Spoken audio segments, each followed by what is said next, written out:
Hi, my name is Ben Skydell. I teach here in Drisha in the June Kollel, the July Kollel, and the Dr. Beth Samuels High School program. There's a very well-known Mishnah in the very beginning of the third chapter of Pirkei Avot, which states as follows. Akavya ben Mahalel tells us, Histakel b'shlosha dvarim, look into, consider three things, v'ata bali de avera. And if you consider these three things, you will never come to sin. What are they? Da me'ayin bata, know from whence you came. Ula'ana talech, and to where you are going. V'lifnei mi atid litein din v'cheshbon. And who, in the end, you will do a din, judgment, and a cheshbon, and an accounting. And the Mishnah concludes that who ultimately will you do this din, this judgment, and this cheshbon, this accounting in front of? Lifnei melech malchei hamlachim hakadosh baruch hu. In front of the King of Kings, God Himself.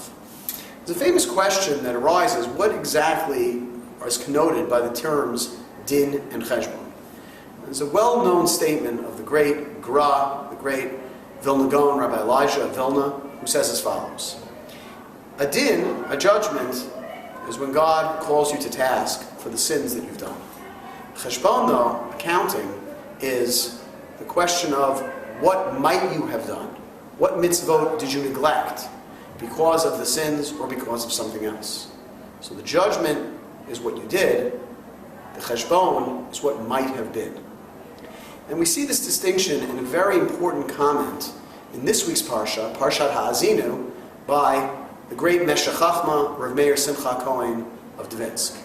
And he points out the following, that at the end of Moshe's life, when he's told by God to ascend Har Nevo, to look at the land of Canaan, but not to enter, he's told by God that he will not enter the land, al asher ma'altem bi, because you trespassed, you rebelled against me, b'toch b'nei Yisrael.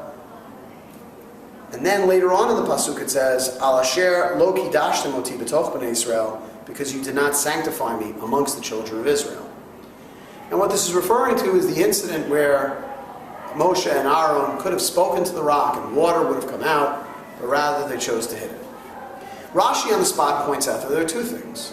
There is ma'altem bi, trespass or rebelling against me, and there is al asher lo kidashtem oti, you didn't sanctify me, garamtem li, you didn't cause me, you caused me, shelo kadesh, that I should not be sanctified. And what Rav Meir Simcha says is as follows. There were two sins that Moshe and Aaron did. One was hitting the rock. The other was not allowing God's name to be sanctified by speaking to the rock and the miraculous waters arising from it. And what Rav Meir Simcha says is, these are the two categories of din v'cheshbon. Din, the judgment on the fact that the rock was hit, and cheshbon, the accounting of the fact that God's name could have been sanctified and wasn't.